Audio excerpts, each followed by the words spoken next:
Mark chapter 5. I've often thought of this as my absolute favorite chapter in the Gospel of Mark, although as of late, I've been drawn more to Mark chapters 9 and 10. But Mark chapter 5 is so great. It's got really two big accounts.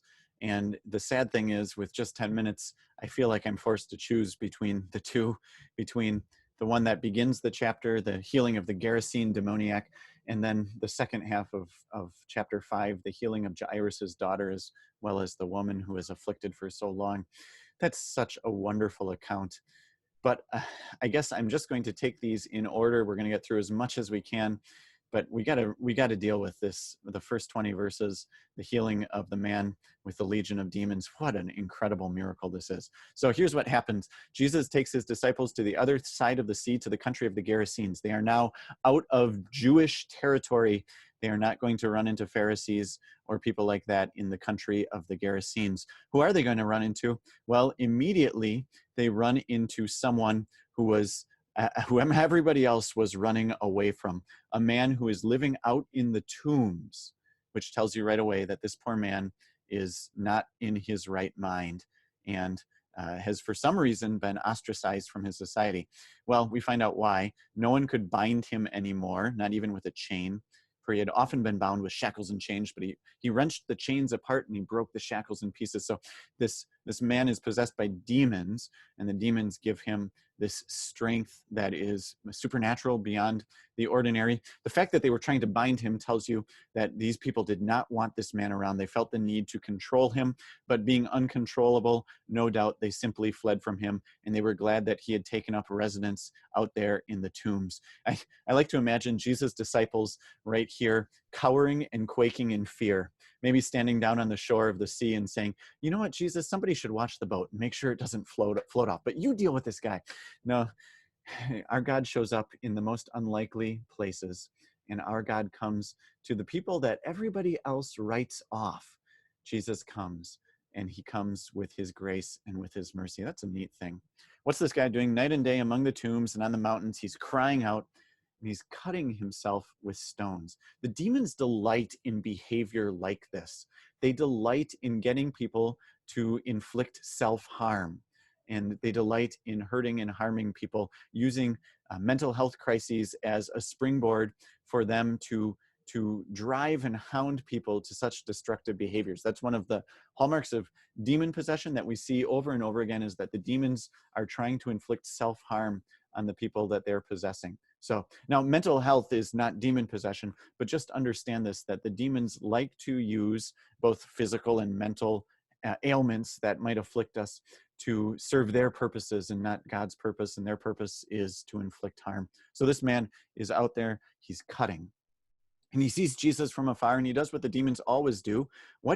He points out who Jesus is. What have you to do with me, Jesus, Son of the Most High God? And then almost comically, he breaks the second commandment.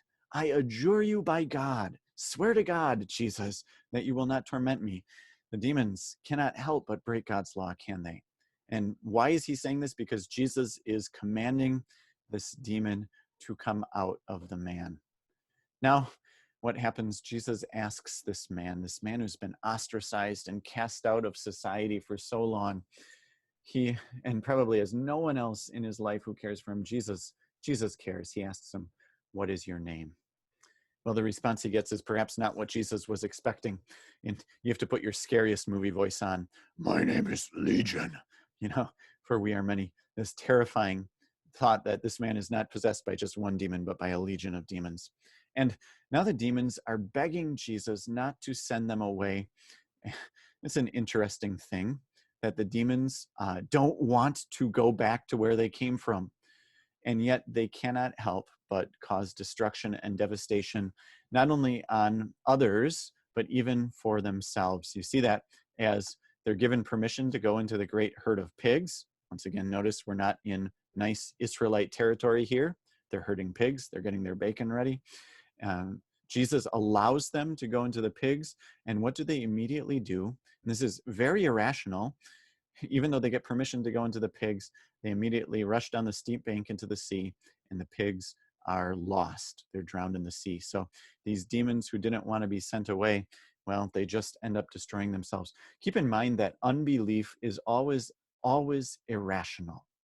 Satan packages his temptations to us as if they make a lot of sense, as if they're logical, as if we should and would be glad and happy and well served if we obeyed and listened to him. But at his heart and core, he is incapable of sound reasoning. And we see that here as the demons rush off to the sea. So what happens? Well, of course, the herdsmen who see this all are frightened and terrified. They flee. They tell people. The people come out and they find Jesus. And what's Jesus doing here? He is sitting with the man who had been possessed by demons. But now he's clothed and he's in his right mind. And the people are afraid. They were so frightened of this man, no doubt they thought, who is this guy who could do something about the demons in that man? We couldn't bind him with chains. Obviously, there is a greater power at work, and we're not so sure we want that greater power here. Now, that's an interesting thought. You can imagine Jesus flying into a rage at this moment and saying, look at what I did. I helped this guy. And now your reaction is that you want to send me away. Your reaction is get lost, dude. But no, that's not Jesus' way. Jesus understands. And so he has his own plan for bringing the gospel to these people. In fact, it's a quite surprising one. So the people of the region are begging Jesus to go away. As he's getting into the boat, the man who's been possessed by demons, he gets it. He says, I want to be with Jesus. I want to go along. But maybe surprisingly to us, Jesus does not permit him. Instead, Jesus says, no, I have work for you to do. Go home to your friends. Tell them how much the Lord has done for you. Tell them how he has had mercy on you. Right now, at this moment, they're not going to listen to me. Their hearts are closed. But eventually they will learn, and they'll learn from you. You will be my messenger. Think about that. God always puts his words into the mouths of people. And instead of asking God to intervene miraculously to bring his word and his kingdom to somebody that you know and that you love and that you care about, think about this. The reason that you are here and is that you could do this very thing. You could go to the people, to your friends, to those you love, and you could be the messenger for the Lord. He's not going to intervene and do it miraculously. He's going to send you to go and bring the word of what the Lord has done, how he has had mercy on you.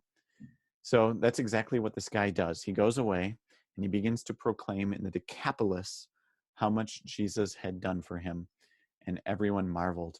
And by the way, the plan works. Later on, when Jesus returns to the Decapolis, we're going to see that now the people of the Decapolis welcome him, and in fact, they start bringing out their sick and the demon-possessed and people like that to have Jesus heal them. They got the message. It worked. God's plan, his plan of using simple and sinful human beings like you and me to spread his word and to drive out Satan, to bind the strong man, and to bring God's kingdom to more souls, that plan works. So this is an incredible account. Of course, it shows us that Jesus has absolute power over the demons and that we have nothing to fear. They cannot harm us with Jesus at our side. It shows us that Jesus has plans for us to be the ones to spread his word.